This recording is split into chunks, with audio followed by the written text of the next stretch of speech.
प्रभु के पवित्र नाम की स्तुति और प्रभु को धन्यवाद।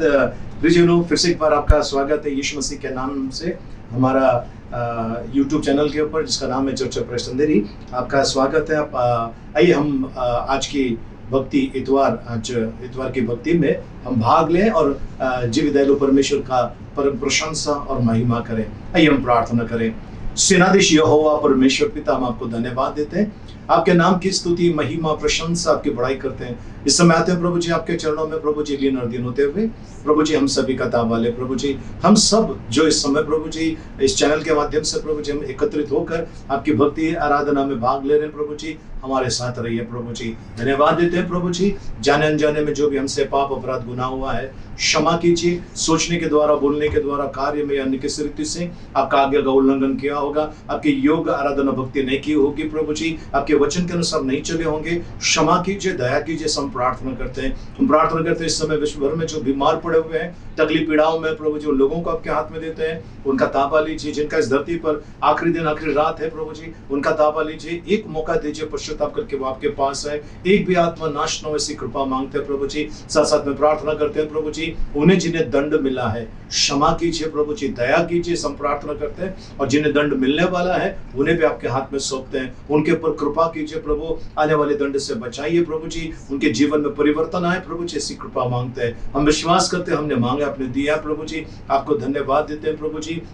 प्रभु परमेश्वर पिता, यदि हमने किसी को श्राप दिया, हाय दिया, न्याय किया, उसके प्रभु जी सामर्थ को हम तोड़ देते यीशु मसीह के नाम से। किसी ने हमें श्राप दिया, हाय दिया, न्याय किया, उसके सामर्थ को तोड़ देते यीशु मसीह के नाम से और भेजते प्रभु यीशु मसीह के चरणों में। हमारे पूर्वजों ने कुकर्म किया, बलि चढ़ाया, हत्या किया, लूटा छीना, बर्बाद किया, अपने आप को पीढ़ियों को मूर्तियों से, घृत वस्तुओं से, मरी आत्मा से बांधा है, ये शैतान से कोई करार किया, उसके बंधनों को हम तोड़ देते इस समय यीशु मसीह के नाम से। प्रभु परमेश्वर पिता, इस समय हम प्रार्थना करते हैं प्रभु जी, प्रभु यदि प्रभु जी हमारे पूर्वजों ने प्रभु जी किसी भी प्रकार का कोई कार्य किया है प्रभु जी, उसके पावर को हम रद्द करते हैं यीशु मसीह के नाम से। प्रभु जी दुष्टता के उस अंधकार के वेदी पर यदि हमारा नाम लिखा है या हमारी कोई वस्तु रखकर हमारे विरुद्ध में किसी प्रकार का कोई कार्य किया है, उसके पावर को हम रद्द करते हैं यीशु मसीह के नाम से। प्रभु यीशु कलवरी के क्रूस पर वो बहुमूल्य पवित्र रक्त जो आपने बहाया, उस पवित्र रक्त के लिए आपकी स्तुति महिमा प्रशंसा करते हैं। वो रक्त के द्वारा प्रभु आपने हम सभी को छुटकारा दिया है, हम आपको धन्यवाद देते हैं, आपकी महिमा आपकी बड़ाई करते हैं प्रभु जी। पवित्र आत्मा इस प्रार्थना सभा का ताबा लीजिए, आपके बिना ये प्रार्थना सभा अधूरी है। पवित्र आत्मा हमें सिखाइए आत्मा में और सच्चाई में आराधना करने के लिए। हम आपकी प्रशंसा करते हैं, आपकी बड़ाई करते हैं यीशु मसीह के नाम में, आमीन। आइए प्रिय, इस समय हम मिलकर परमेश्वर की स्तुति करें, आराधना करें, परमेश्वर की बड़ाई करें, क्योंकि वो भला है और उसकी करुणा सदा की है। आइए परमेश्वर को धन्यवाद दें, परमेश्वर को महिमा दें।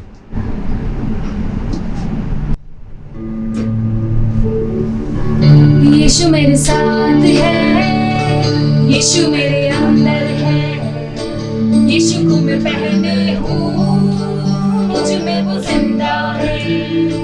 यीशु मेरे साथ है, यीशु मेरे अंदर है, यीशु को मैं पहने हूँ, मुझ में वो जिंदा है।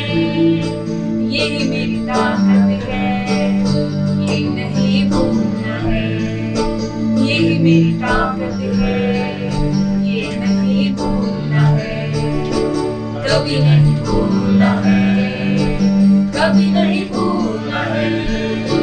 यीशु मेरे साथ है, यीशु मेरे अंदर है, यीशु को मैं पहने हूँ, मुझ में वो जिंदा है।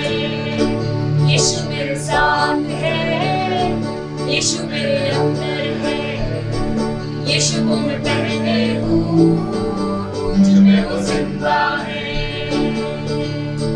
जितनी हुकूमतें यीशु के अधीन है, जितनी हुकूमतें यीशु के अधीन है, दुनिया की ताकतें यीशु के अधीन है, दुनिया की ताकतें यीशु के अधीन है, सारी बीमारियां यीशु के अधीन है, सारी बीमारियां यीशु के अधीन है।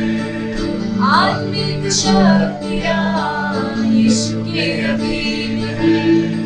आत्मिक शक्तियाँ यीशु के अधीन है। यही मेरी ताकत है, ये नहीं भूलना है। यही मेरी ताकत है, ये नहीं भूलना है। कभी नहीं भूलना है, कभी नहीं भूलना है। यीशु मेरे साथ है, यीशु मेरे अंदर है।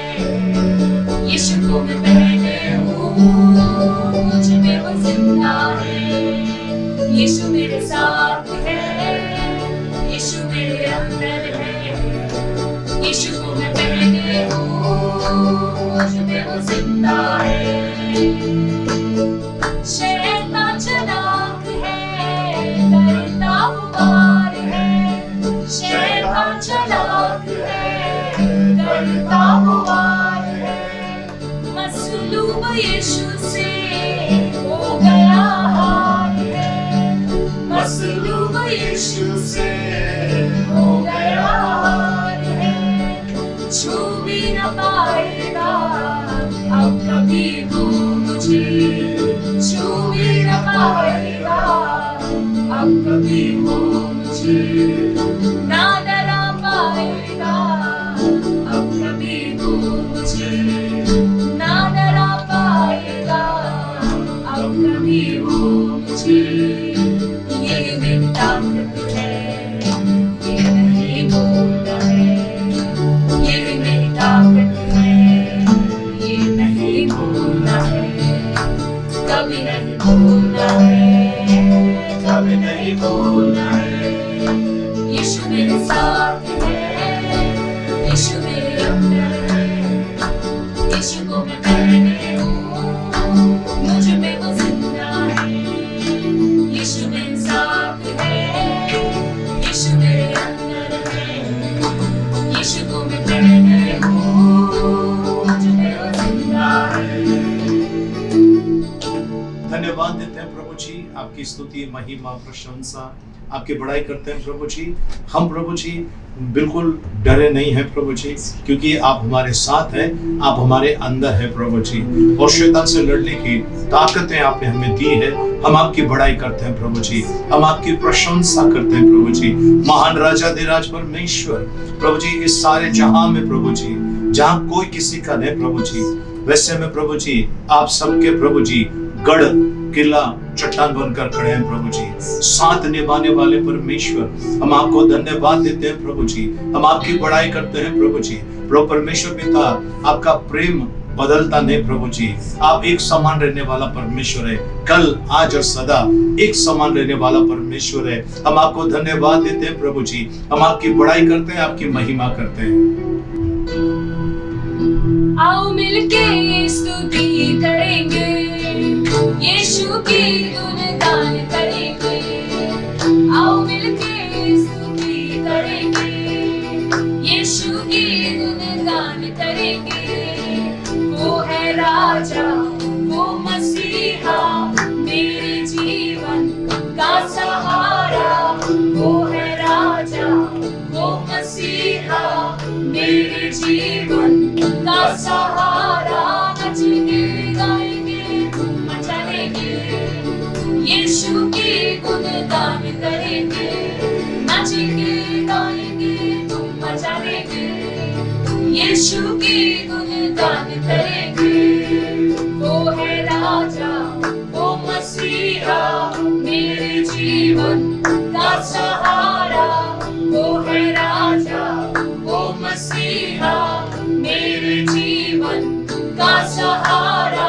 नचेंगे गाएंगे धूम मचाएंगे, यीशु की गुणगान करेंगे। नचेंगे गाएंगे धूम मचाएंगे, यीशु की गुणगान करेंगे।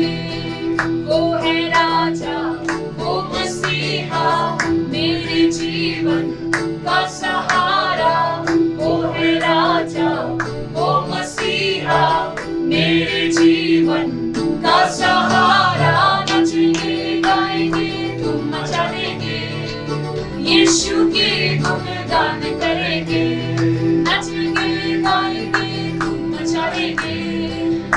यीशु की गुणगान करेंगे।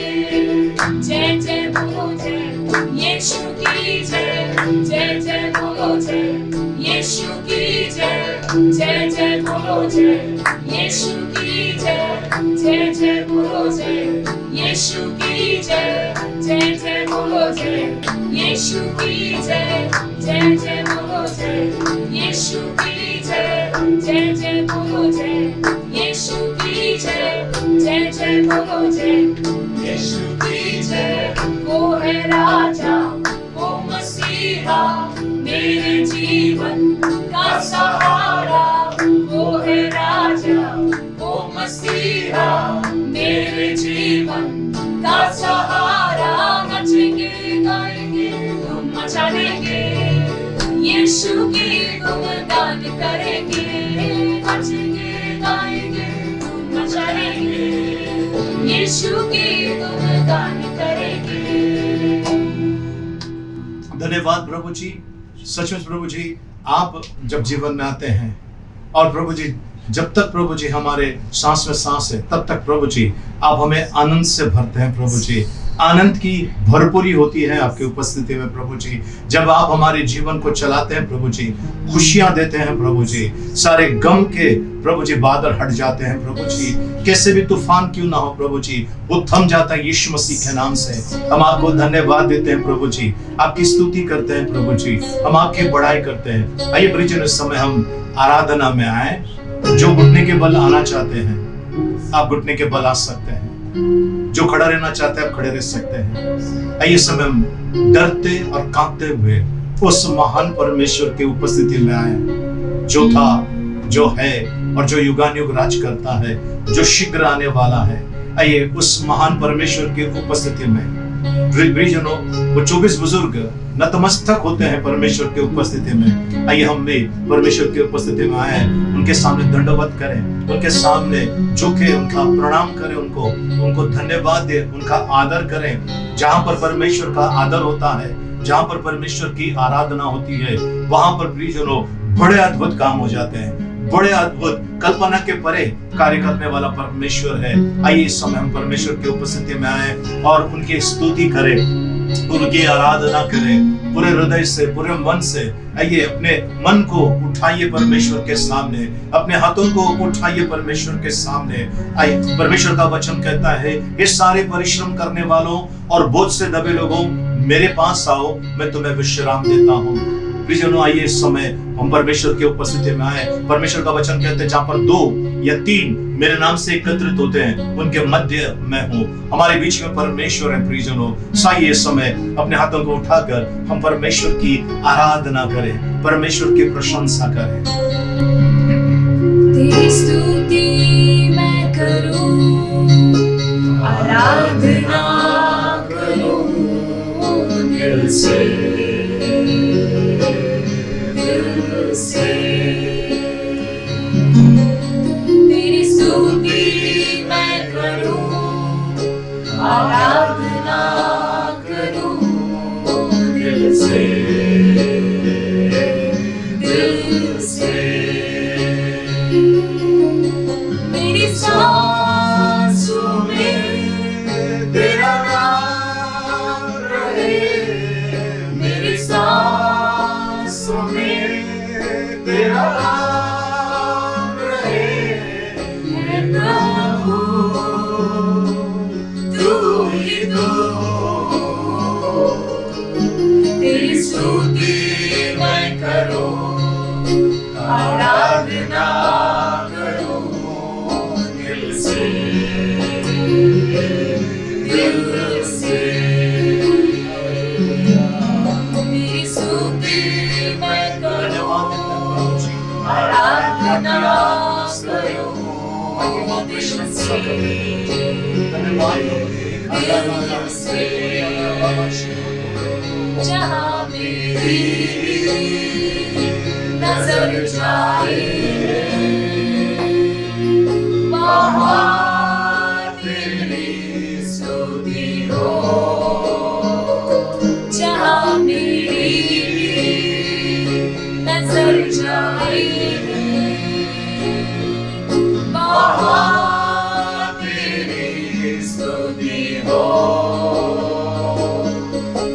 सारी दुनिया का रखवाला तू, सारी दुनिया का रखवाला तू है प्रभु, तू ही तू। तेरी स्तुति मैं करूं, आराधना करूं दिल से, दिल से। तेरी स्तुति मैं करूं, आराधना करूं दिल से, दिल से। खुशी और गम में साथ हो तेरा, प्रारंभ और अंत में नाम हो तेरा। खुशी और गम में साथ हो तेरा, प्रारंभ और अंत में नाम हो तेरा। मेरे जीवन का सहारा दो, मेरे जीवन का सहारा दो है प्रभु, तू ही तू। तेरी स्तुति मैं करूं, आराधना करूं दिल से, दिल से। तेरी स्तुति मैं करूं, आराधना करूं दिल से, दिल से। स्तुति के योग्य, भय के लायक, अति महान परमेश्वर, हम आपको धन्यवाद देते हैं प्रभु जी। प्रभु करुणा से भरा हुआ परमेश्वर आप है, मध्य से मीठा आप है प्रभु जी। हम आपको धन्यवाद देते हैं प्रभु जी। प्रभु आपका वचन कहता है प्रभु जी, आपके खोजियों को भली वस्तुओं की कमी घटी नहीं होती। प्रभु हम आज प्रभु जी आनंदित है प्रभु जी। सबसे पहला चीज आपने हमें जीवित रखा है, दूसरी चीज प्रभु आपने अच्छा आरोग्य दिया है, तीसरी चीज प्रभु आपने हमें आनंद से भर दिया है, चौथी चीज प्रभु जी हमें पता है हमारा छुड़ाने वाला जीवित है और हमारे साथ है प्रभु जी। हम आपको धन्यवाद देते हैं प्रभु जी। प्रिय परमेश्वर पिता, कई लोग दौलत के पीछे भाग रहे हैं पर वो तृप्त नहीं हो रहे हैं। कई लोग जिंदगी में तरक्की पाने के पीछे दौड़ तो गए हैं पर तरक्की ने उनको तृप्त नहीं किया है। परंतु जो आपके पीछे चलता है प्रभु जी, उसको नई जिंदगी देने का वादा आपका है प्रभु जी। आपका वचन कहता है अब यदि कोई प्रभु में है वो नई सृष्टि है, पुरानी बातें बीत गई, सब कुछ नया हुआ है। परमेश्वर पिता, हमारे जीवन के लिए दुनिया की सारी चीजें पहले आवश्यक थी प्रभु जी, पर जब से आप आए हैं प्रभु जी, हम ये जानते हैं प्रभु जी कि प्रभु जी ये सब चीजें छोड़कर जाना है। पर धन्य है वो जिसने आपको पाया है, उसकी जिंदगी बदल गई इस जहां में भी और उस जहां में भी प्रभु जी। धन्यवाद देते हैं प्रभु जी, आपकी स्तुति करते हैं प्रभु, आपको धन्यवाद धन्यवाद धन्यवाद कहते हैं प्रभु जी। हाथों को उठाकर, स्वरों को झुकाकर प्रभु हम आपकी उपस्थिति में आते हैं प्रभु जी। हम जानते हैं प्रभु जी आप हमारे साथ है प्रभु जी। हम विश्वास करते हैं प्रभु जी कि आप अपने वादे के बड़े पक्के हैं प्रभु जी। सूरज निकलना भूल सकता है, चांद निकलना एक बार भूल सकता है, पर आपकी करुणा हम पर होना कभी ना टलेगी प्रभु जी, कभी ना हटेगी प्रभु जी। इसके लिए आपको धन्यवाद देते हैं प्रभु जी, आपकी बड़ाई आपकी महिमा करते हैं। यीशु मसीह भरोसा मेरा, तू ही सहारा है मेरा। मुश्किल समय में तू ही दिलासा, साथ रहेगा तू सदा। यीशु मसीह भरोसा मेरा,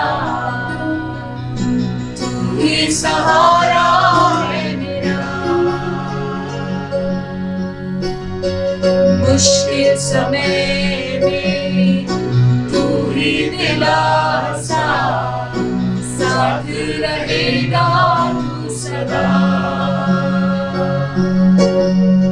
करुणा भलाई तेरी सदा रहेगी मुझ पर, तेरी विश्वास योग्यता देखूंगा मैं उम्र भर। मैं हाथ उठाकर गाऊंगा यीशु तेरा नाम है ऊंचा।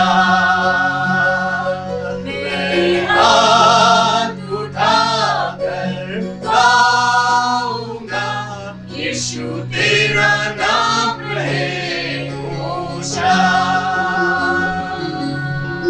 मौत से है बचाया तूने, जीवन नया है दे दिया। नाम लेकर पुकारा मुझे, महिमा से मुझको भर दिया। मौत से है बचाया तूने, जीवन नया है दे दिया। नाम लेकर पुकारा मुझे, महिमा से मुझको भर दिया। करुणा भलाई तेरी सदा रहेगी मुझ पर, तेरी विश्वास योग्यता देखूंगा मैं उम्र भर। मैं हाथ उठाकर गाऊंगा यीशु तेरा नाम है ऊंचा। मैं हाथ उठाकर गाऊंगा यीशु तेरा नाम है ऊंचा। हम हाथ उठाकर गाएंगे यीशु तेरा नाम है ऊंचा। हम हाथ उठाकर गाएंगे यीशु तेरा नाम है ऊंचा। यीशु तेरा नाम है ऊंचा। पवित्र पवित्र पवित्र परमेश्वर पिता, सचमुच आपने हमें वो नाम दिया है प्रभु जी जो सब नामों में श्रेष्ठ है। हर एक घुटना टेका जाएगा, हर एक जबान कबूल करेगी यीशु मसीह प्रभु है। आपकी महिमा के लिए पिता हम धन्यवाद देते हैं प्रभु जी। हमारे जीवन में प्रभु जी आपके नाम को हम ऊंचा उठाते हैं प्रभु, आपकी बड़ाई आपकी महिमा करते हैं यीशु मसीह के नाम में। आमेन आमेन। Praise the Lord. प्रभु को धन्यवाद हो, प्रभु की स्तुति हो। आइए हम इस समय परमेश्वर के वचन में जाएं। आज प्रियजनों, परमेश्वर कुछ खास बातें आपके मेरे साथ में करना चाहता है, तो खास बातों की तरफ हम ध्यान दें। और ये सबको जिस चीज़ के बारे में बताने जा रहा हूँ, सबको इसका सामना करना पड़ रहा है। सबको, कुछ लोग हार जाते हैं, कुछ लोग टूट जाते हैं, कुछ लोग उभर जाते हैं और कुछ लोग बिंदास चलते रहते हैं। तो आज परमेश्वर देखिए आपको, आपसे मुझसे क्या कहना चाहता है। आइए हम परमेश्वर के वचनों में चलें। यहोशू की किताब पहला अध्याय उसका 7, 8 और 9 वचन, 3 वचन हम पढ़ने वाले हैं, 7, 8 और 9 जी। इतना हो कि तू हियाव बांधकर और बहुत दृढ़ होकर जो व्यवस्था मेरे दास मूसा ने तुझे दी है उन सब के अनुसार करने में चौकसी करना, और उससे ना तो दाहिने मुड़ना और ना बाएं। तब जहां जहां तू जाएगा वहां वहां तेरा काम सफल होगा। व्यवस्था की यह पुस्तक तेरे चित्त से कभी ना उतरने पाए, इसी में दिन रात ध्यान दिए रहना, इसलिए कि जो कुछ उसमें लिखा है उसी के अनुसार तू करने की चौकसी करे, क्योंकि ऐसा ही करने से तेरे सब काम सफल होंगे और तू प्रभावशाली होगा। क्या मैंने तुझे आज्ञा नहीं दी? हियाव बांधकर दृढ़ हो जा भय ना खा और तेरा मन कच्चा ना हो, क्योंकि जहां जहां तू जाएगा वहां वहां तेरा परमेश्वर यहोवा तेरे संग रहेगा। प्रभु परमेश्वर इन पढ़े वचनों के द्वारा हमें अनुग्रह से भरपूर करें। आइए हम प्रार्थना करें। पिता परमेश्वर, आपको धन्यवाद देते हैं, आपके नाम की स्तुति महिमा प्रशंसा आपकी बड़ाई करते हैं प्रभु जी। इन वचनों के ऊपर मनन करते समय आप हम सभी के साथ रहिए, आप हमें चलाइए प्रभु जी, ऐसा हम आपसे प्रार्थना करते हैं यीशु मसीह के मीठे मधुर पवित्र नाम में, आमेन आमेन। आइए हम परमेश्वर के वचनों की तरफ फिर से एक बार चलेंगे।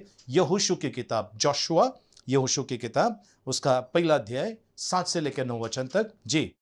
इतना हो कि तू हियाव बांधकर और बहुत दृढ़ हो जा, बहुत दृढ़ हो जा, जो व्यवस्था मेरे दास मूसा ने तुझे दी है जी, उन सब के अनुसार करने में चौकसी करना जी, और उससे ना तो दाहिने मुड़ना जी, और ना बाएं।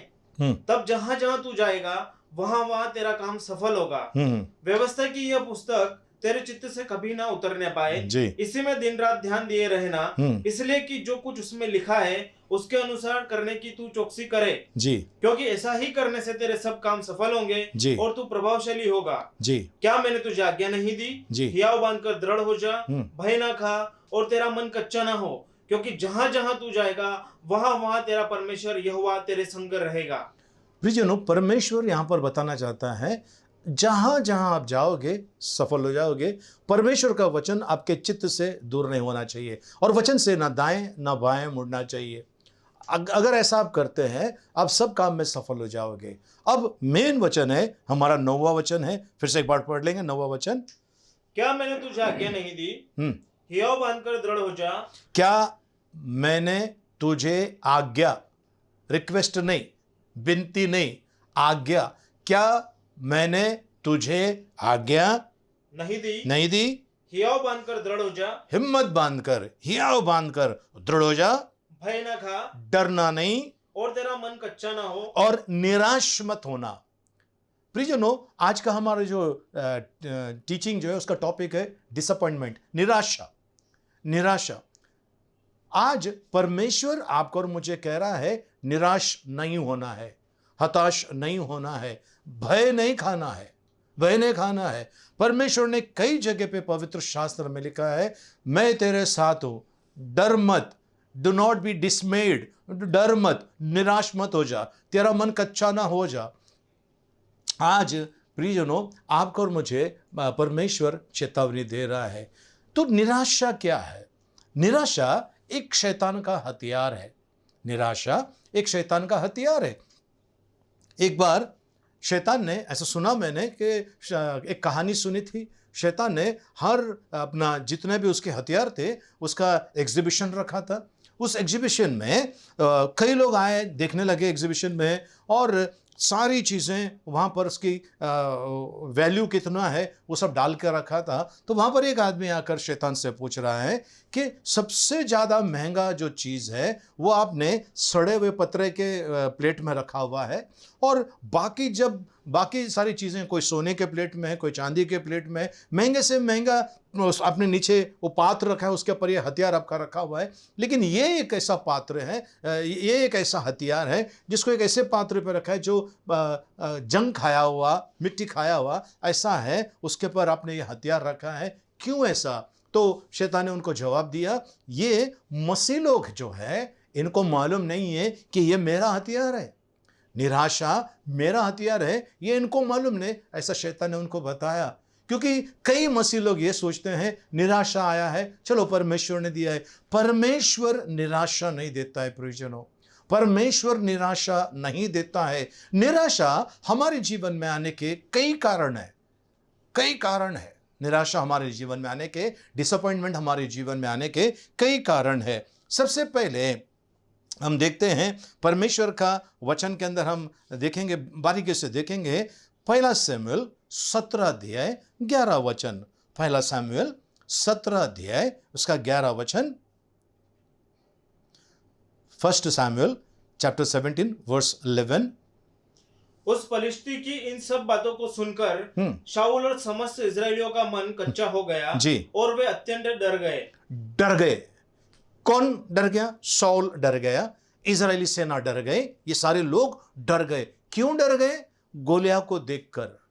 प्रियजनों, परमेश्वर आपको और मुझे कहता है कि जो सामने जो है उसको देख के डरा मत करो, डरा मत करो। यिर्मयाह से भी वही कहता है, पहला अध्याय में लिखा हुआ है, तेरे सामने जिनके सामने मैं तुझे खड़ा करूंगा उनको देख के तू डरना नहीं।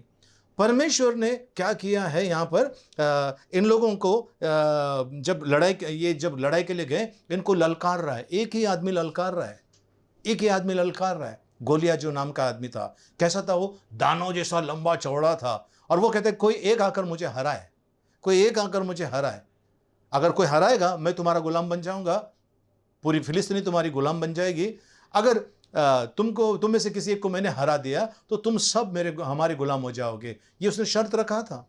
अब जब ये इतनी जोर जोर से ललकार रहे गोलियां, इन सब का मन कच्चा हो गया, ये डर गए, इनकी हालत खराब हो गई। लेकिन एक लड़का जो था वो वहां पर जाकर लड़ाई लड़ने के लिए गया, गोफन से पत्थर लेकर मारा, ये सब आप जानते हैं। लेकिन यहां पर क्या हुआ, सामने जो खतरा देखकर इनके अंदर निराशा आ गई, सामने जो खतरा देखकर इनके अंदर निराशा है। तो प्रियजनों, आपके और मेरे जीवन के अंदर निराशा आने का एक सबसे बड़ा कारण है खतरा। खतरा आपने सुना, corona corona corona corona corona, उसके पहले स्वाइन फ्लू, HIV, ये वो सब बीमारी के बारे में सुना आपने, सब डर गए थे। क्या हुआ? हम क्या उम्फान तूफान आने वाला है ना, वो आकर गया। और निसर्ग तूफान मुंबई में आने वाला है, मुंबई के लोग सब डर गए थे, कई लोगों को खाली करा, ये करा वो करा। क्या हो गया?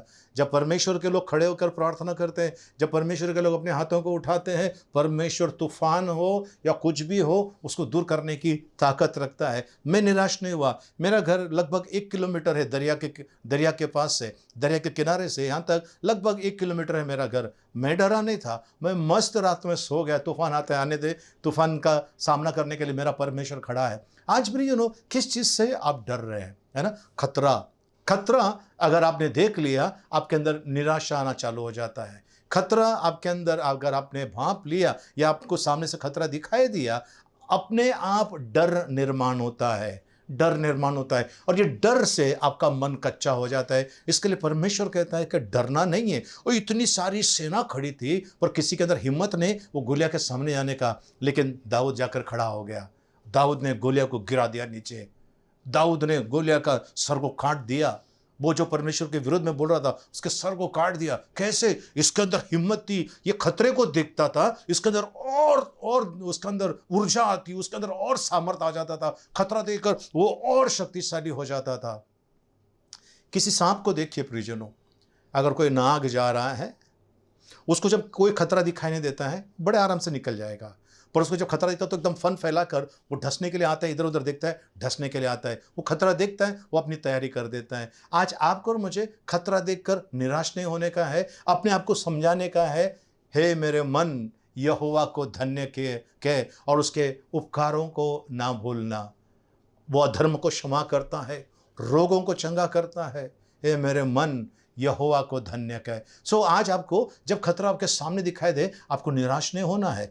पहला चीज है खतरा, ओके। दूसरा चीज है प्रियजनों, और वो है पत्नी या पति हो सकता है, पति या पत्नी हो सकता है।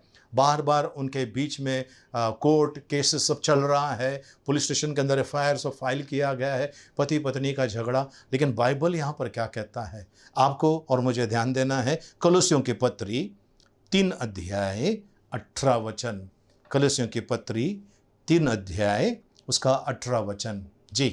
हे पत्नियों, जैसा प्रभु में उचित है वैसा ही अपने अपने पति के अधीन रहो। अधीन रहने के लिए कह रहे हैं, अपने अपने पति के अधीन रहने के लिए परमेश्वर का वचन कहता है। पर यह नहीं कहना है कि भाई ये पनवती है या ऐसा है वैसा, ये नहीं कहना है। चलिए 19 वचन में आते हैं। हे पतियों, हाँ, अपनी अपनी पत्नी से प्रेम रखो, अपने अपने पत्नी से प्रेम रखो और उनसे कठोरता ना करो। जी, उनसे कठोरता ना करो। प्रियजनों, में हमारे पास एक केस आया था जहाँ पर पति पत्नी का डिवोर्स का चल रहा था। तो मुझे कहा गया कि भाई मुझे डिवोर्स चाहिए। तो मैंने कहा कि ठीक है। पत्नी से पूछा आपको भी डिवोर्स चाहिए? उसने कहा मुझे डिवोर्स चाहिए। मैंने कहा क्यों? बड़े आदमी पनौती है, सुबह में उठ के इसका मुंह देखती है तो मेरा कोई काम होता नहीं है। पति से पूछा तो पति बोलता है ये बड़ी थर्ड क्लास औरत है, ये जब से आई मेरी ज़िंदगी तबाह हो गए। मैंने कहा कि ठीक है, चलो दोनों का डिवोर्स करा देते हैं।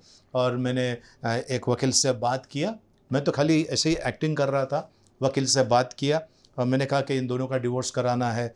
तो उसने कहा कि भाई ठीक है, इनका डिवोर्स हो जाएगा।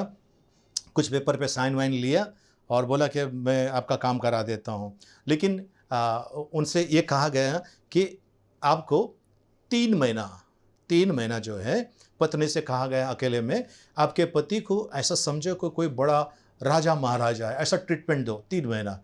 उसको जो खाने को चाहिए दे दो, वो जो भी बोलता है वैसा करो 3 महीना, फिर बाद में तो आपको छुटकारा मिल जाएगा। उसने कहा ठीक है।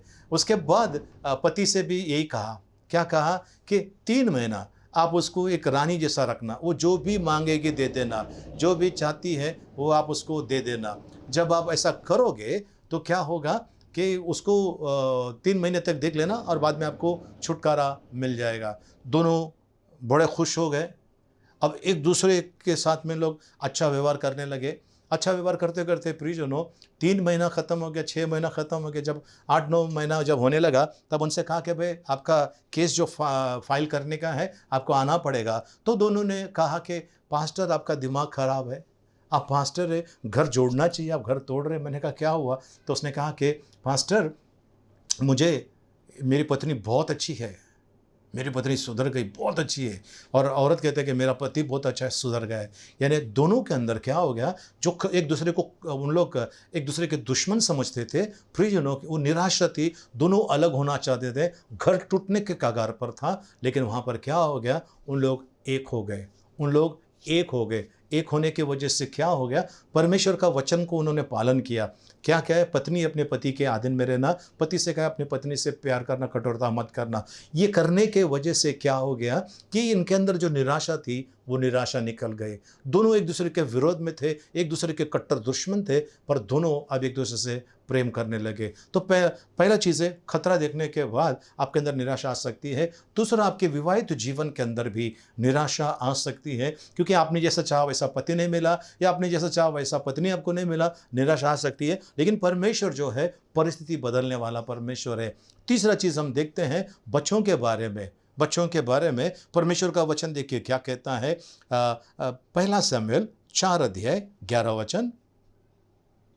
और परमेश्वर का संदूक छीन लिया गया और एली के दोनों पुत्र होप्नी और पिनहास भी मारे गए। जी, बस। तो एलिया के 2 बेटे थे, और दोनों बेटे जो है, इन लोग याजक होने के बावजूद भी इन लोग गलत काम कर रहे थे, गलत तरीके से परमेश्वर के भवन में वो काम कर रहे थे। इस वजह से क्या हो गया, इन दोनों की मौत हो गई। संदूक छीन लिया गया है, और इनकी मौत, इसकी खबर सुनने पर 18 वचन में चलते हैं, उसी में 18 वचन।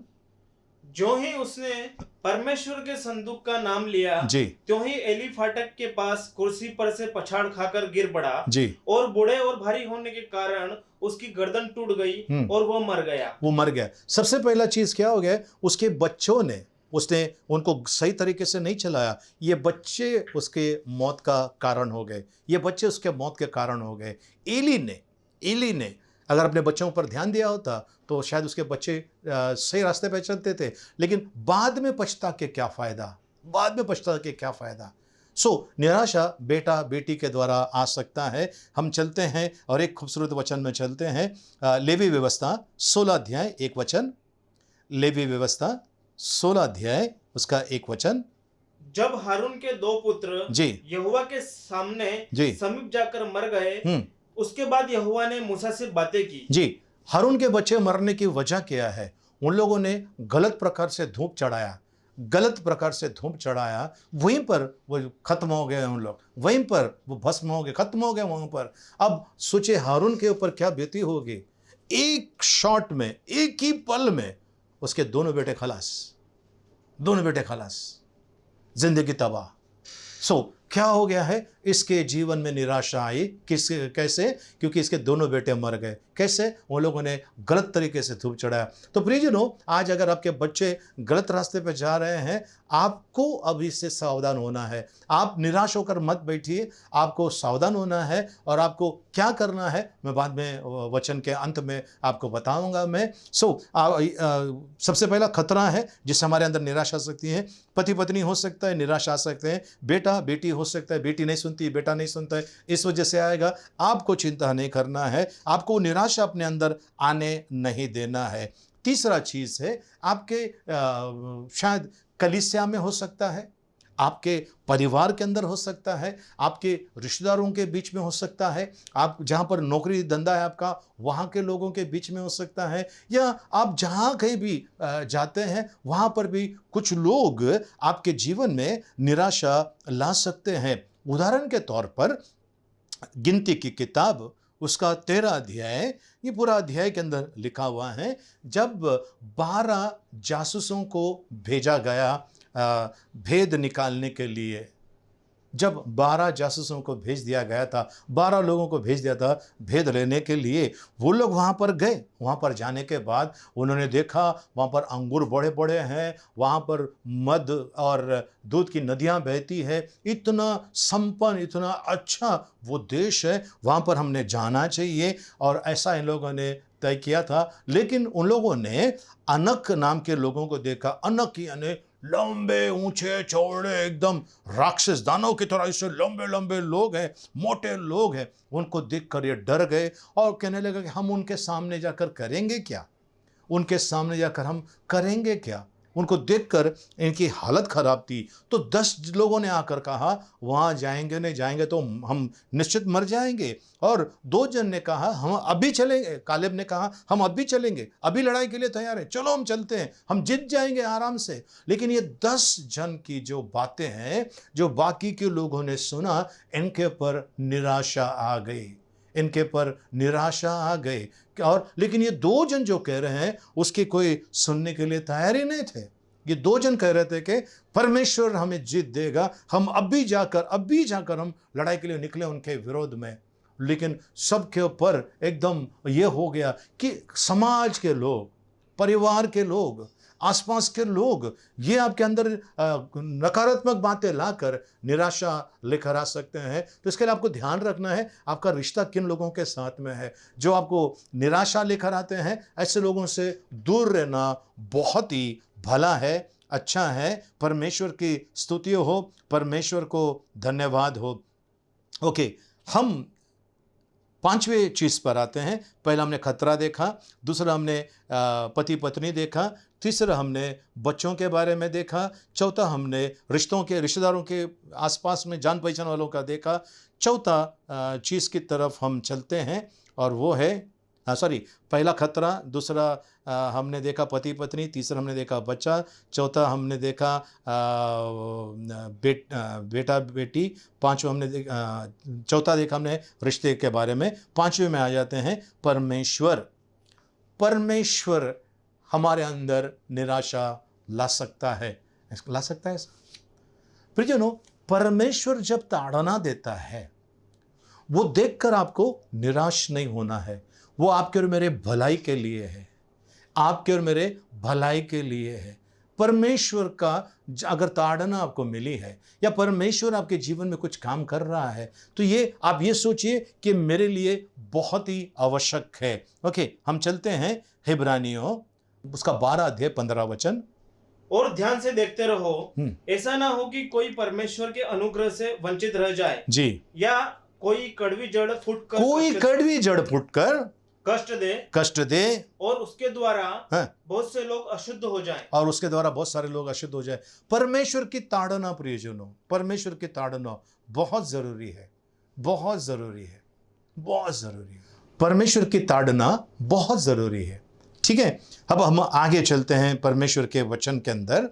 ओके, पहला चीज है खतरा, दूसरा चीज है पति पत्नी, तीसरा है हमने देखा वो बेटा बेटी, चौथा हमने देखे रिश्तेदार जान पहचान वाले, पांचवा हमने देखा परमेश्वर। छठे की तरफ चलते हैं। छठा सोर्स है शैतान। छठा जो सोर्स है वो शैतान है। शैतान हमारे जीवन के अंदर निराशा लेकर आता है। इसके लिए यहोशू की किताब पहला अध्याय 9 वचन में परमेश्वर कहता है ना, क्या मैंने तुम्हें आज्ञा नहीं दी, आज्ञा नहीं दी। तो छठा पॉइंट हमारा है शैतान है, निराशा लेकर आता है। आपका कोई काम होने वाला रहता है और अचानक आपका काम रुक जाता है। आपको करना क्या है ऐसे वक्त में, मैं आपको एंड में बताऊंगा। सो ये शैतान, अब कुछ लोगों का आपने सुना होगा, निवाला मेरे मुंह तक आता है और अचानक मेरा निवाला छिना जाता है, मेरा काम होने वाला रहता है, सब ठीक हो जाता है, लास्ट मोमेंट में टूट जाता है। ये शैतान निराशा लेकर आ रहा है, शैतान निराशा लेकर आ रहा है। ओके, आदम और हवा ने उसकी बातें मान ली और उनको उस आदम के वाटिका से बाहर निकाल दिया गया। क्या उनके जीवन में निराशा नहीं आई होगी? इतना अच्छे जगह पे हम लोग थे, वहाँ से उठाकर हमको यहाँ पर डाल दिया है, वहाँ मेहनत इतनी नहीं थी, यहाँ तो मेहनत करने के बाद ही भोजन मिलेगा, ऐसी अवस्था आई है। सो ये क्यों हुआ ऐसा? ये क्यों हुआ? शैतान। प्रेरित पौलुस बड़े सुंदर रीति से कहता है, 2 कोरिन्थियों 12 अध्याय 7 वचन, 2 कोरिन्थियों 12 अध्याय 7 वचन जी। और इसलिए कि मैं प्रकाशों की बहुतायत से फूल ना जाऊं, मेरे शरीर में एक कांटा चुभाया गया, अर्थात शैतान का एक दूत कि मुझे घुसे मारिए जी, ताकि मैं फूल ना जाऊं। मुझे घुसा मारे कि मैं फूल ना जाऊं, तकलीफ देना चालू हो गया है। प्रियजनों, कई जगह पर आप देखेंगे शैतान निराशा लेकर आता है, और शैतान का जो निराशा है बड़ा भयानक होता है। वो उसके लपेटे में बिल्कुल नहीं आना है आपको। ठीक है, आगे चलते हैं हम। बीमारी, ये बीमारी भी निराशा लेकर आती है। ठीक है, बीमारी के बारे में हम यशायाह नबी की किताब 38 अध्याय 1 से लेकर 20 वचन तक अगर हम पढ़ेंगे, उसके अंदर है, हिजकिय्याह बीमार गिर गया और उसे कहा गया तू अब मर रहा है, तू अब मरने वाला है। ठीक है, ये बीमारी के वजह से वो बहुत निराश हो गया, क्योंकि वो कहने लगा मैंने परमेश्वर का काम किया, मैंने ये किया वो किया, और मुझे मौत का भी सामना करना पड़ रहा है, ये वो बहुत परेशान हो गया। और बीमारी ने उसके जीवन में निराशा लेकर आया। प्रियजनों, अगर किसी के शरीर में कैंसर है, अगर उसने वो निराशा ले लिया कि भाई मेरा जीवन अभी कैंसल हो गया है, गलत बात है। मैं आपसे कहना चाहता हूँ, हमारे एक प्रिय भाई हैं रोमन गुंजाल्विस ब्रदर, इनका अभी का रिपोर्ट उनका आया। इनका जो रिपोर्ट अभी वापस एक रिपोर्ट निकालने के लिए भेजा, तो उनका प्रोस्टेट कैंसर डिटेक्ट हुआ था लास्ट ईयर दिसंबर में, और उनका हम लोग प्रार्थना कर रहे थे, सब लोग मिलकर, पूरी कलीसिया मिलकर प्रार्थना कर रहे थे। तो उनका डॉक्टर ने कहा कि आपको ऑपरेशन की ज़रूरत नहीं है, आपको खाली इंजेक्शंस लेना है 3 महीने में एक बार। और अभी इन लोग अभी हाल ही में उन लोग जाकर आए, उनका ब्लड रिपोर्ट निकाला, मेरे ख्याल से 2 तारीख को शायद या 27-28 मई को उन लोग गए थे, और 2 तारीख को वापस जब रिपोर्ट चेक किया, डॉक्टर कह रहे थे कि पहला आपका कुछ 30 था, कि अब वो क्या है मुझे वो मेडिकल टर्म मुझे याद नहीं, कुछ 30 था, अब वो उतर कर 1.92-93 कुछ ऐसा हुआ है, 1.93 ऐसा कुछ हुआ है। मैंने कहा प्रेज़ द लॉर्ड, परमेश्वर को धन्यवाद, परमेश्वर की स्तुति हो। अगर प्रियजनों, आप में से अगर किसी को कैंसर है, आपको निराश नहीं होना है, ये कैंसर को मारने वाला परमेश्वर हमारे साथ है। हालेलुया, परमेश्वर को धन्यवाद हो। ठीक है, अगर आपको कैंसर नहीं, HIV हो सकता है, एड्स हो सकता है, आपको डरने की कोई ज़रूरत नहीं है। आपको कोरोना वायरस हो सकता है, आपको डायबिटीज़ हो सकता है, या किसी प्रकार का जानलेवा चीज़ आपके साथ में हो सकता है। आपको निराश नहीं होना है प्रियजनों, निराश नहीं होना है। उनको देखे जिनका दोनों हाथ पैर नहीं है, उनसे तो ज़्यादा आप सुखी हैं। परमेश्वर को धन्यवाद दीजिए, परमेश्वर की बड़ाई कीजिए, क्योंकि आप जब अपनी बीमारी को देखोगे, ये बीमारी आपके अंदर निराशा लेकर आएगी। आपको बीमारी की तरफ नहीं देखना है। अगर आपको बच्चे नहीं हो रहे हैं, तो आप ये मत सोचना कि मुझे बच्चे नहीं हो रहे। आप ध्यान दीजिए परमेश्वर की ओर, ये सारी चीज़ें आपको दी जाएगी। पहले ढूंढो परमेश्वर के राज्य को और उसकी धार्मिकता को, ये सारी वस्तु तुम्हें दी जाएगी। ये परमेश्वर का वादा है। हालेलुया, परमेश्वर की स्तुति हो। जब परमेश्वर ने वादा किया है प्रियजनों, तो आज आप अपनी लाचारी, बेबसी, बीमारी की तरफ मत देखिए, परमेश्वर की तरफ देखिए। वो सारे उत्तम पदार्थों से तृप्त करेगा आपको। हालेलुया, परमेश्वर को धन्यवाद हो। बीमारी या कोई कमजोरी आपके अंदर है, इस वजह से अगर आप निराश है, आप वो निराशा से बाहर निकल जाइए। उस निराशा से आपको बाहर निकलना है, और जब तक आप उसमें से बाहर नहीं निकलोगे, आप आगे कैसे बढ़ोगे? ओके, हमने देखा, खतरा देखा, पति पत्नी देखा, उसके बाद हमने बच्चे देखे, फिर वो रिश्ते लोगों के बारे में देखा, उसके बाद हम पांचवी चीज़ परमेश्वर देखा, छठी चीज़ हमने देखा शैतान, सातवीं चीज़ हमने देखा बीमारी, आठवीं चीज़ की तरफ चलते हैं और वो है हार। हार जीवन में अगर आपको हार मिल जाती है तो तुरंत निराशा हो जाता है। फॉर एग्जाम्पल, अगर आप फेल हो गए एग्ज़ाम में, स्कूल के अंदर कॉलेज के अंदर एग्ज़ाम में फेल हो गए, तुरंत क्या आता है? निराशा आ जाता है। निराशा आ जाता है आपके भी और आपके घर वालों के भी। आपको वहाँ पर रुकना है, निराशा आने मत दीजिए। अपने जीवन में निराशा आने मत दीजिए।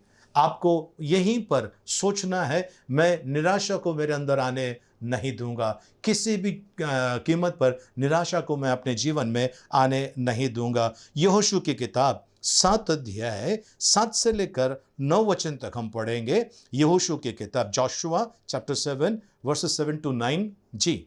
और यहोशू ने कहा, हाय प्रभु यहोवा, तू अपनी इस प्रजा को यरदन पार क्यों ले आया? क्या हमें एमोरियों के वश में करके नष्ट करने के लिए ले आया है? भला होता कि हम संतोष करके यरदन के उस पार रह जाते जी। हाय प्रभु, मैं क्या कहूँ जब इजरायलियों ने अपने शत्रु को पीठ दिखाई है जी, क्योंकि कनानी वरन इस देश के सब निवासी यह सुनकर हमको घेर लेंगे जी, और हमारा नाम पृथ्वी पर से मिटा डालेंगे जी। फिर तू अपने बड़े नाम के लिए क्या करेगा? ओके, हार मिलने के बाद वो कहता है कि अच्छा तो हम लोग वहां पर थे, अच्छा तो हम लोग वहां पर थे। इसके मुंह से भी शब्द निकला, क्यों हार का सामना करना पड़ा? हार का सामना करना पड़ा। ए नाम के जगह पर 36 लोग मारे गए, सब पीठ दिखाकर भाग कर आ गए ए नाम के जगह पर। सो क्या हो गया? वहाँ पर हार का सामना करना पड़ा। यहोशू टूट गया। परमेश्वर जो हमारे साथ है, फिर ऐसा कैसे हो गया? फिर ऐसा कैसे हो गया? सो प्रियजनों, आपको हार का भी अगर सामना करना है, बड़े मुस्कुराते हुए हार का सामना करना है, और ये हार आपको जीत की तरफ लेकर जाएगा, आपको निराशा की तरफ बिल्कुल जाने देना नहीं है। इसका आपको ध्यान रखना है। ये शैतान का हथियार है, आपको निराश करके आपको नीचे गिराने का। बट हम लोगों को लड़ने वाले परमेश्वर ने बनाया है, परिस्थितियों से लड़ने वाले, है ना, जो बातें जो हमारे विरोध में है उससे लड़ने वाले परमेश्वर ने बनाया है। हारना नहीं है, हारना नहीं है। मैं एक स्कूल का रेस देख रहा था बच्चों का, और बच्चों के रेस में जब लाइन से सब खड़े थे, एनुअल डे पे सब लाइन से खड़े थे, एक बच्चा नीचे गिरा, भागते भागते नीचे गिरा, उसके साथ में और एक बच्चा, इस तरफ एक बच्चा था, वो भी नीचे गिर गया। जैसे 3 जन नीचे गिर गए। उसमें से एक जो नीचे गिरा, उठ के इतना स्पीड भागा, वो जाके जीत गया। और एक जो था, वो ऐसा लगा कि अभी मैं भाग के क्या फ़ायदा, जीतने वाला तो नहीं हूँ। वो बस 7-8 लोग थे उसके, 7-8 बच्चे थे उसके आगे, और वो पीछे ऐसा भाग रहा था, अपने जख्म को देख रहा था और भाग रहा था। और तीसरा जो गिरा था, वो वहीं बड़ा करके रो रहा था। अब देखिए, तीनों जन गिरे। उसमें जो एक जो गिरा, उसको ऐसा लगा कि अब जो मेरा टाइम वेस्ट हो गया, उसको मुझे रिकवर करना है। वो और तेजी से भागकर वो पहला इनाम पा लिया। दूसरा गिरा, वो अपने जख्मों को देख रहा था, इसके लिए वो आगे तक नहीं जा पाया। तीसरा, वो अपने जख्मों को देखकर मुझे कोई आकर उठाएगा, इस हालत में वो इस वैसे विचार से वो यहीं पर पड़ा रहा। फिर कोई आकर उसको उठाया, क्या हुआ, ऐसा धूल उसकी साफ कर दिया। अब तीनों गिरे और वो एक आगे भाग गया, और जो नहीं गिरे थे वो पीछे रह गए। और जो गिरा था, उसने अपने मन में ठान लिया, मैं तो जीतूंगा, परमेश्वर ने मुझे जीवन से बढ़कर बनाया, मैं तो जीतूंगा। और वो साथ दौड़ गया, और दौड़कर उसने पहला इनाम ले लिया दौड़ के अंदर। प्रियजनों, आज परमेश्वर भी ऐसा ही चाहता है आपके और मेरे जीवन में। अगर हार हुई है, उस हार का सामना आप कीजिए, और उस हार के अंदर आपकी जीत छुपी हुई है। आमीन, हालेलुया। परमेश्वर को धन्यवाद हो, परमेश्वर की स्तुति हो। और एक चीज़ की तरफ चलते हैं, प्यार अगर आपका सफल नहीं हुआ है, बस कुछ लोग सब उल्टा कर देते हैं। या तो वो लड़की के मुंह पर एसिड फेंकते हैं, लड़की को मार देते हैं, खुद भी मर जाते हैं। तरह तरह के न्यूज़ आप देख के आपको टीवी में दिखाई देगा कि प्यार में हार कर उसने लड़की पे वार कर दिया, या लड़की ने लड़के पे वार कर दिया, ये हो जाता है। इवन पति पत्नी के अंदर भी ऐसा हुआ है, पत्नी ने पति को मरवा दिया है, ये केस कमती है। पति ने पत्नी को मरवा दिया, ये केस ज़्यादा है। क्यों? क्योंकि दूसरे के साथ में उनका संबंध था, तो इससे पीछा छुड़ाने के लिए कर दिया। ये सही तरीका नहीं है, ये सही तरीका नहीं है। तो सही तरीका क्या है, कैसे करना है, इसकी तरफ हम अब आगे चलने वाले हैं। प्रियजनों, 3 चीज़ों की तरफ मैं आपका ध्यान आकर्षित करना चाहता हूँ। 3 चीज़ों की तरफ मैं आपका ध्यान आकर्षित करना चाहता हूँ। अगर आपके जीवन में निराशा आई तो पहला चीज़ है, अगर आपने उसमें हार मान ली, आप डिप्रेशन में जा सकते हैं, आप डिप्रेशन में जा सकते हैं, ठीक है।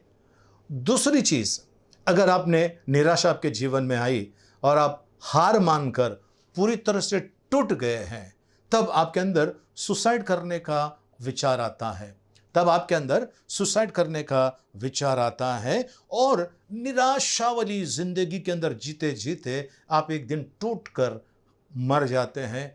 मौत, जो आपका मौत का समय बहुत बाकी है, लेकिन पहले ही मर जाते हैं। परमेश्वर का वचन में लिखा हुआ है, प्रियजनों, तुम्हारी चिंता उस पर डालो क्योंकि उसको तुम्हारा ध्यान है। पहला पत्रस 5 अध्याय में लिखा है। तो परमेश्वर को आपका और मेरा ध्यान है, तो आपको चिंता नहीं करना है। चिंता करने से क्या होगा? ब्लड प्रेशर, उसके साथ में चिंता करने से डायबिटीज, उसके साथ में चिंता करने से हार्ट अटैक। अगर आप ये कर रहे हैं, आप अपनी आयु को कम कर रहे हैं, यानी आप सुसाइड कर रहे हैं। चिंता करके करके करके बैठे हैं आप, यानी आप आत्महत्या कर रहे हैं। प्रियजनों, एकदम चिंता में है, परेशानी में, गम में है, आप आत्महत्या कर रहे हैं। कुछ लोग इस गम को भुलाने के लिए शराब या ड्रग्स या किसी और चीज का सेवन करते हैं। ये मौत की तरफ आपको लेकर जा रहा है। एक तरीका है, और एक तरीका है, तीसरा तरीका। पहला तरीका हमने देखा, निराश होकर बढ़ जाओगे, डिप्रेशन में चले जाओगे। दूसरा तरीका हमने देखा कि अगर आप निराश होकर, अगर आप ऐसे ही बैठ गए तो आपके अंदर सुसाइड के विचार आएंगे, आपके अंदर निराशा और बढ़ते जाएगी और फिर आप नशे की तरफ जाओगे और ये आपका जान लेने वाला है। या टेंशन ले लेकर आपकी आयु कम हो जाएगी, यानी कि आप सुसाइड कर रहे हैं, आपने सुसाइड कर दिया। लेकिन आप कहोगे कि भाई मैंने आत्महत्या नहीं किया, चिंता करी, चिंता करते करते करते बीमार हो गए और ये बीमारी में अगर मर गए तो आपने सुसाइड किया है। तो यहाँ पर ऐसा है, आपको तीसरा चीज़ जो है वो करना है, और वो है परमेश्वर का वचन। जो परमेश्वर कहता है उसके ऊपर आपको विश्वास करना है। प्रियजनों, परमेश्वर आपके और मेरे साथ है, ये बात सत्य है। स्वर्गदूत तो है ही है, परमेश्वर आपके और मेरे साथ है। वो लोग जिन्होंने यीशु मसीह को अपनाया, वो लोग जो यीशु मसीह के बताए रास्ते पे चल रहे हैं, वो लोग जो यीशु मसीह के राज्य के वारिस हुए हैं, उनके लिए चिंता की बात नहीं है, क्योंकि परमेश्वर का वादा है। चलिए पहला वादा हम परमेश्वर का देख लेते हैं। यशायाह नबी की किताब 41 अध्याय 10 वचन। मत डर क्योंकि मैं तेरे संग हूँ, इधर उधर मत ताक, क्योंकि मैं तेरा परमेश्वर हूँ। मैं तुझे दृढ़ करूंगा और तेरी सहायता करूंगा, और अपने धर्ममय दाहिने हाथ से मैं तुझे संभाले रहूंगा। जी, यहाँ पर देखिए परमेश्वर क्या कहता है, फिर से एक बार धीरे धीरे। मत डर क्योंकि मैं तेरे संग हूँ, मैं तेरे संग हूँ। पहला परमेश्वर का वादा है, मैं तेरे संग हूँ, इसके लिए डर मत डर, मैं तेरे संग हूँ। जी, इधर उधर मत ताक, क्योंकि मैं तेरा परमेश्वर हूँ। दूसरा बार वो कहता है मैं तेरा परमेश्वर हूँ, इधर उधर मत ताक। मतलब इधर उधर किसी की मदद की चिंता मत कर, कोई आपकी सहायता करे ना करे। कई बार ऐसा होता है कि आपकी सहायता के लिए कोई आएगा नहीं, लेकिन परमेश्वर कहते हैं इधर उधर मत ताक, मैं हूं ना तेरे साथ, मैं हूं ना तेरे साथ।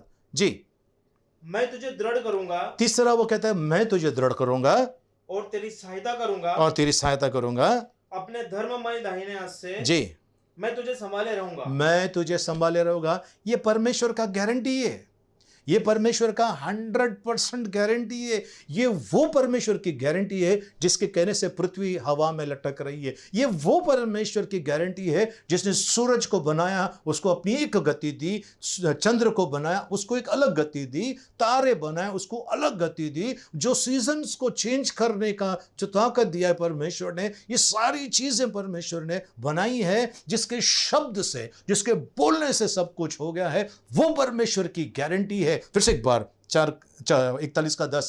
मत डर। नंबर 1, मत डर। अगर परिस्थिति आप जैसा चाहते हो वैसा नहीं भी हो तो भी मत डरिए, तो भी मत डरिए, परमेश्वर आपके साथ है, आप अकेले नहीं हैं। परमेश्वर, प्रियजनों, मैं यहां पर स्वर्गदूतों की बात नहीं कर रहा हूं, मैं परमेश्वर, सर्वशक्तिमान परमेश्वर की बात कर रहा हूं। वो आपके साथ में। बोलो, परमेश्वर मेरे साथ में। बोलिए जोर से, परमेश्वर मेरे साथ में। सो परमेश्वर कहता है पहला चीज, जी, मत डर, क्योंकि मैं तेरे संग हूं। ओके, परमेश्वर कहता है कि क्योंकि मैं तेरे संग हूं, इसके तू डर मत, बिल्कुल डरना मत। सामने कुछ भी हो जाए डरना नहीं, बिल्कुल डरना नहीं, मैं तेरे साथ हूं। नंबर 1। नंबर 2, इधर उधर मत ताक, इधर उधर मत ताक, क्योंकि मैं तेरा परमेश्वर हूं। मैं तेरा परमेश्वर हूं। सो प्रियजनों, परमेश्वर है कहां? अंदर है मेरे।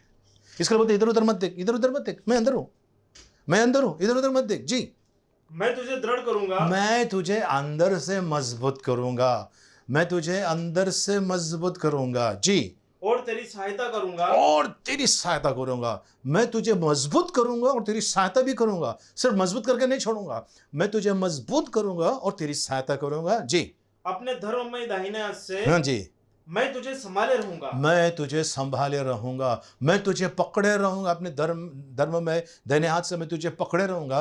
परमेश्वर का वादा है, पहला वादा। चलिए दूसरे वादे की तरफ चलते हैं। ओके, वो है हिब्रानियों 13:5। इब्रानियों 13:5। तुम्हारा स्वभाव हाँ। लोभ रहित हो, तुम्हारा स्वभाव लोभ रहित हो, और जो तुम्हारे पास है जी उसी पर संतोष किया करो, जी, क्योंकि उसने आप ही कहा है, उसने आप ही कहा है कि मैं तुझे हाँ, कभी ना छोड़ूंगा हाँ। और ना कभी तुझे त्यागूंगा। नहीं, 10 मिनट के लिए शायद छोड़ देंगे, दिन में 10 मिनट के लिए परमेश्वर छोड़ देगा हमको। फिर से एक बार, तुम्हारा स्वभाव, नहीं, मैं तुम्हें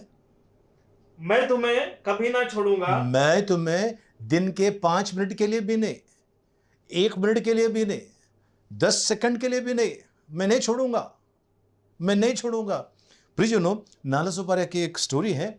एक बेटा था, काफ़ी उम्र वाला बेटा था, उसकी माँ थी, पत्नी थी, पति पत्नी के अंदर झगड़ा हो, तेरी माँ ऐसी करती, तेरी माँ वैसे करती है, उम्र हो गई थी बेचारी। तो उसको बेटे ने एक अच्छा आइडिया लगाया, माँ को बोला, माँ चल मैं तुझे माउंट मैरी लेके जाता हूँ।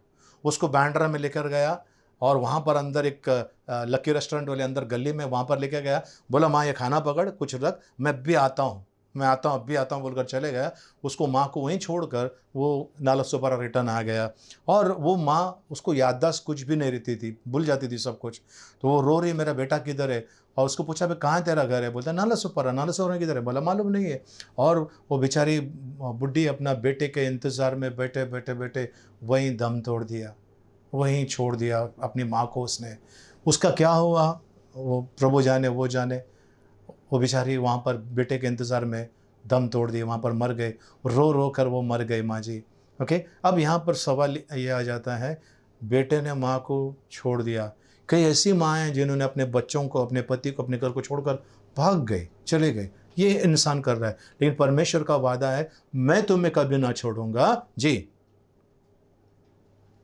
जी, तुम्हारा स्वभाव, नहीं, मैं तुझे कभी ना छोड़ूंगा, मैं तुझे कभी ना छोड़ूंगा और कभी ना त्यागूंगा, और कभी ना त्यागूंगा, कभी भी नहीं त्यागूंगा। क्यों? क्योंकि परमेश्वर अंदर बैठा हुआ है, परमेश्वर अंदर बैठा हुआ है।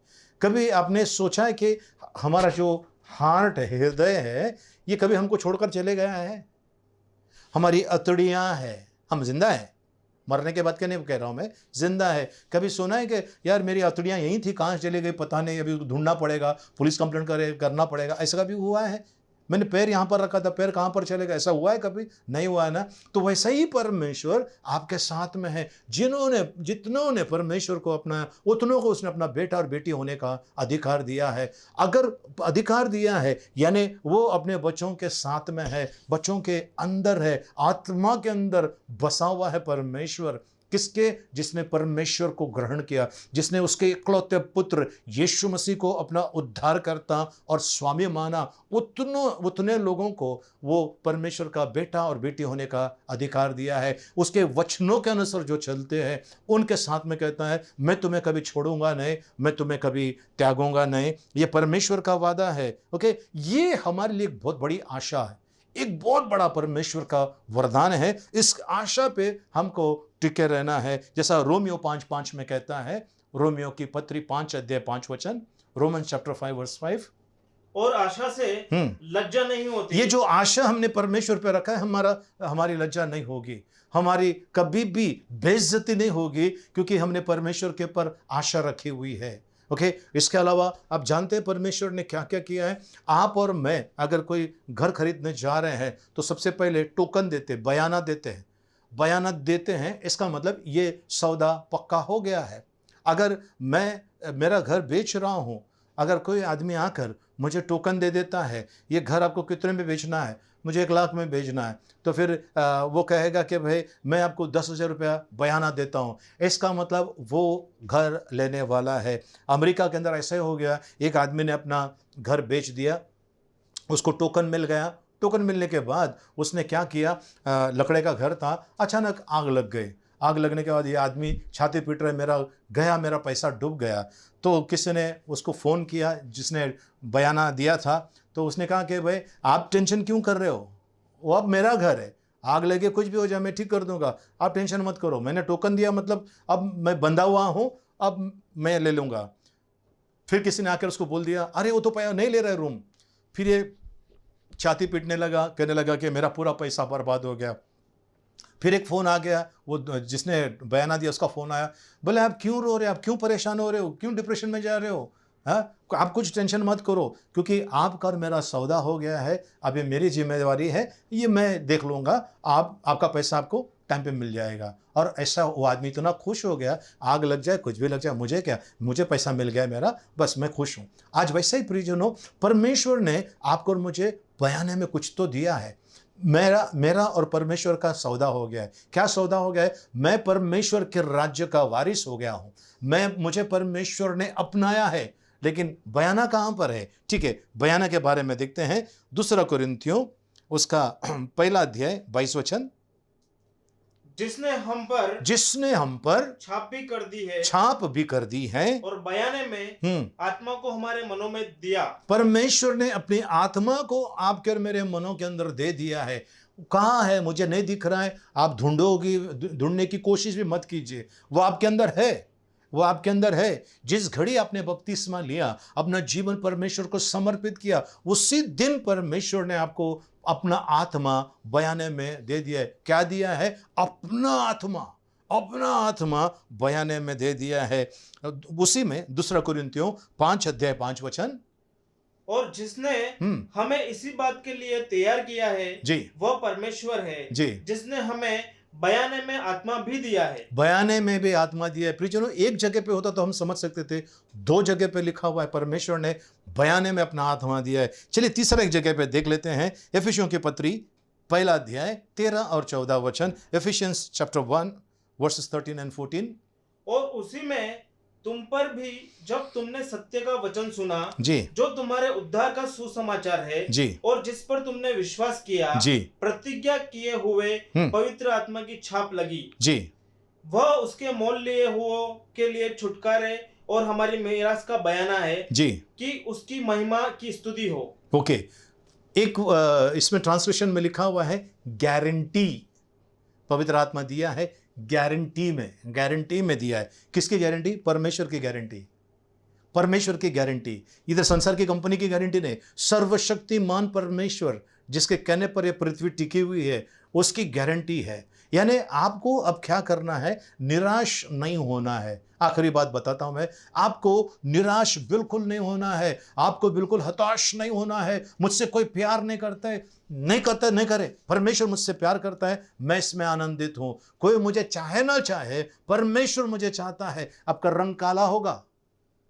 आपकी आंखें टेढ़ी होगी, आपका शायद हाथ टेढ़ा होगा, पैर बराबर नहीं है, आपका शायद गर्दन टेढ़ी है, आप चिंता मत कीजिए, आप लोगों को मत देखिए। लोग आपको पसंद करते नहीं करते, हटा दीजिए। परमेश्वर आपको पसंद करता है और उसने अपने हथेली के ऊपर आपका और मेरा चित्र बनाया है। प्रियजनों, इसके लिए ध्यान रखिए, बिल्कुल निराश नहीं होना है, आपको खड़ा होना है।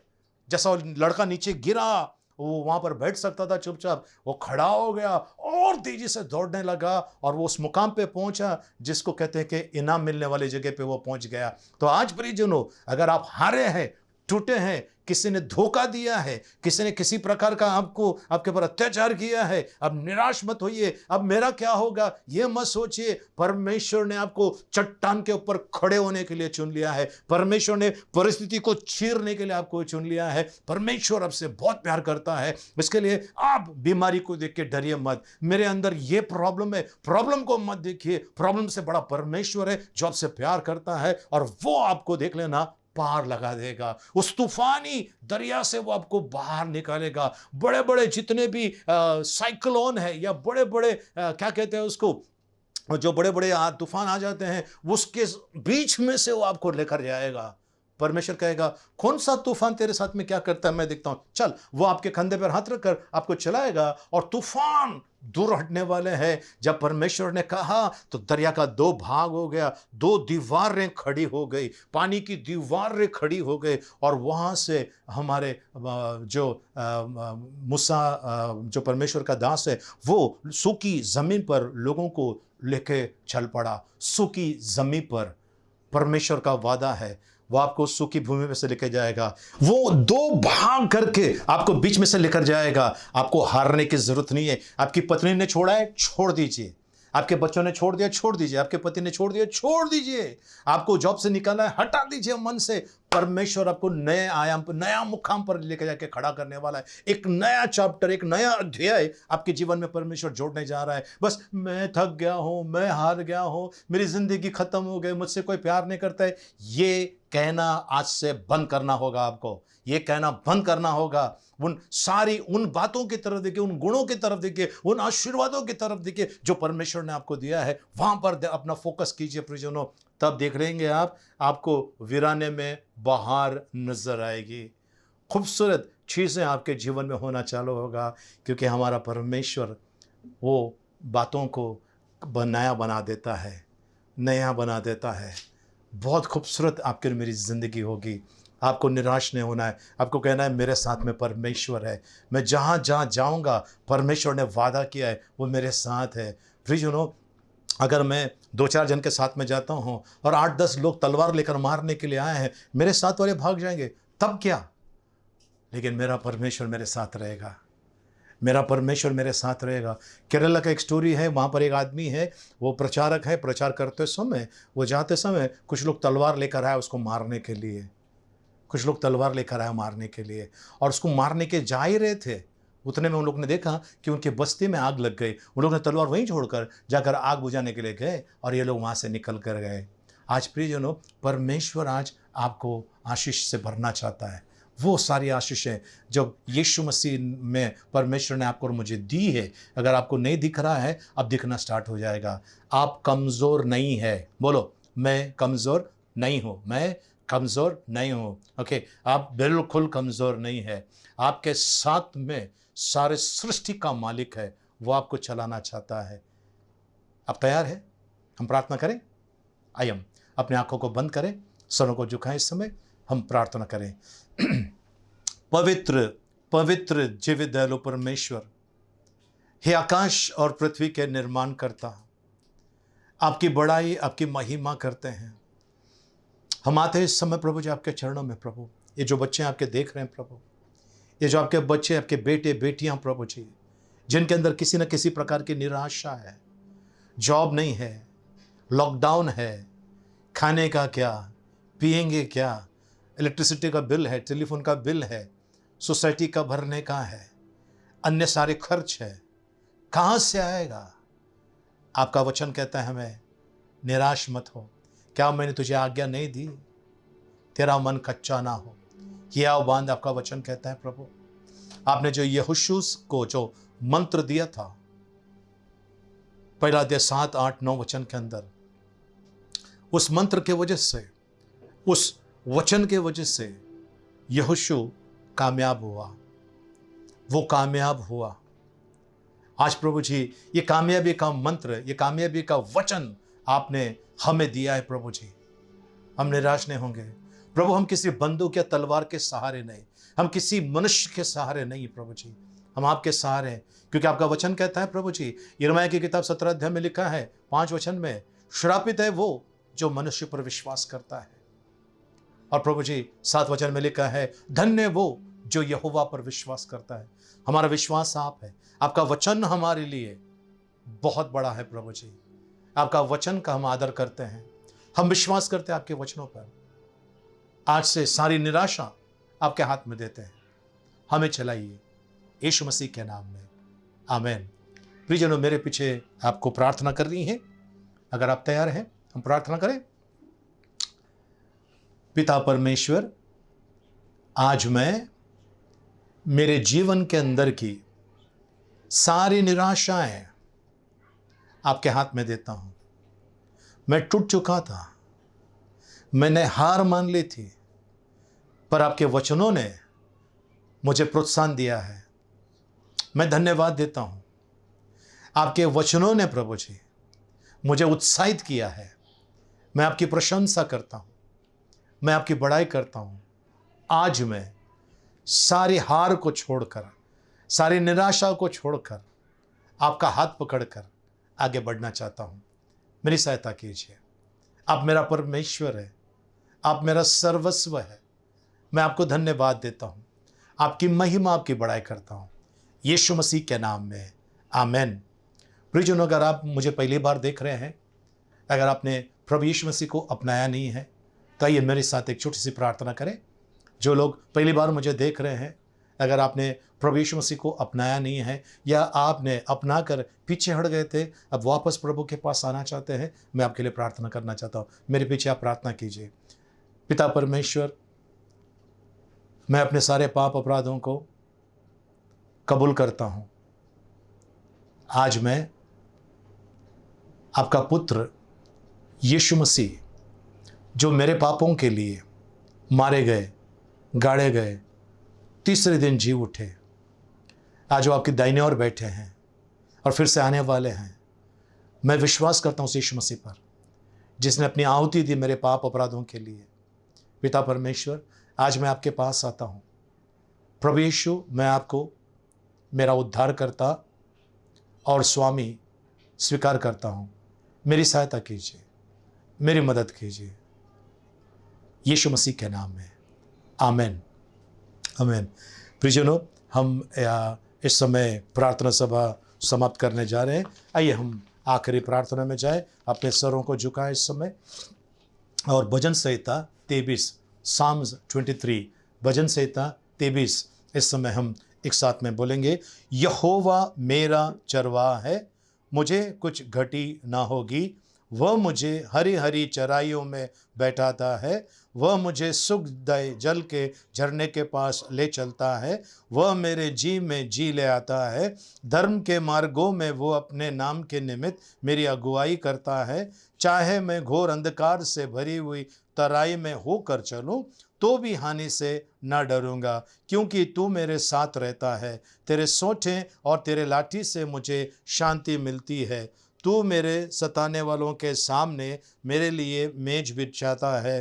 तूने मेरे सिर पर तेल मला है, मेरा कटोरा उमड़ रहा है। निश्चय भलाई और करुणा जीवन भर मेरे साथ साथ बनी रहेगी, और मैं यहोवा के धाम में सर्वदा वास करूँगा। आमीन। आइए हम अपने सरों को झुकाए, हाथों को ऊपर उठाएं।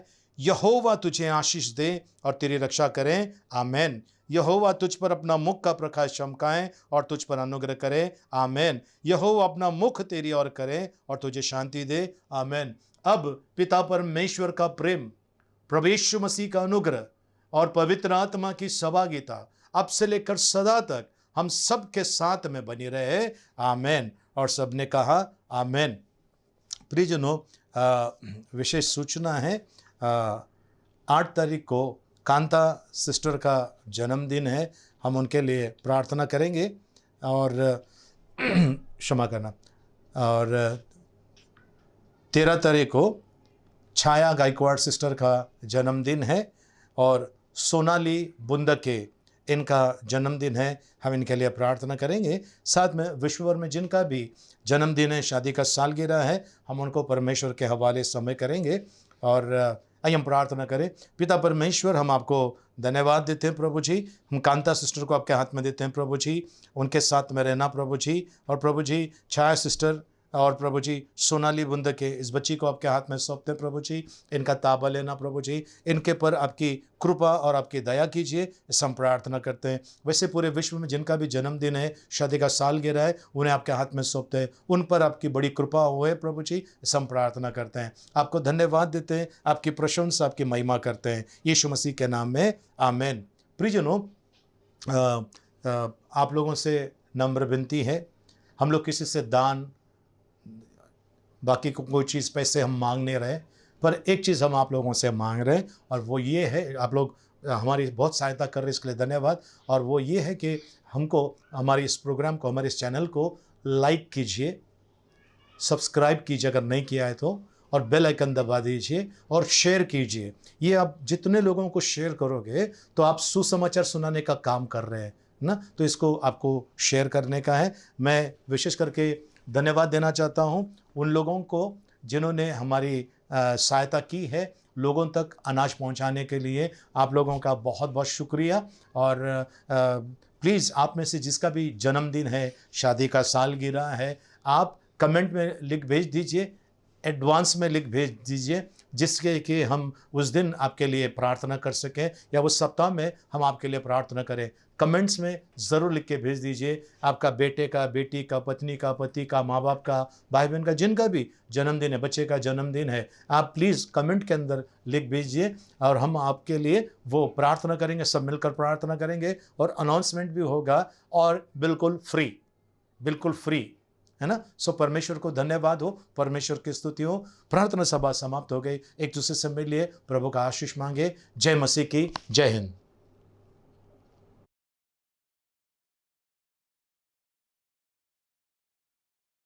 प्रियजनों, मैं आप सभी का जैसा पहले कहा तहे दिल से शुक्रिया अदा करता हूँ जो आपने हमारे लिए, हमारे जो भाई बहन हैं जो तकलीफ़ में हैं, उनके लिए अनाज पहुँचाने के लिए आपने जो सहायता राशि दी, उसका हम लोग ने अनाज खरीदा और लोगों को बांट दिया है, जिसका फ़ोटो मैं आपको अभी दिखा रहा हूँ। ओके, उसमें 5 किलो चावल जो अच्छा क्वालिटी का, कोहिनूर चार मीनार का 5 किलो चावल, 5 किलो गेहूँ, 1 किलो शक्कर, आधा किलो चाय पत्ती और चौली आधा किलो, मूंग आधा किलो और नमक 1 पैकेट और पोहा जो बोलता है उसका 1 पैकेट, तेल का 1 पैकेट, तुअर की दाल 1 किलो और आपका मसूर की दाल 1 किलो। ऐसा करके 11 चीज़ें एक बैग में भर के हमने सबको बांट दिया है। परमेश्वर को धन्यवाद हो। और मैं आप सभी का फिर से एक बार धन्यवाद कहता हूँ, आपको दिल से शुक्रिया अदा करता हूँ। परमेश्वर आपको आशीषित करे। और भी अनाज हमारे पास है जो हम बांटने के लिए जा रहे हैं, कल से उसका भी शुरुआत करने वाले हैं। कई लोगों का कॉल आ रहा है, हम उनके पास पहुँच पा रहे हैं, ये केवल आप लोगों की वजह से। प्रभु आपको और आपके घराने को आशीषित करें। Thank you. जय मसीह।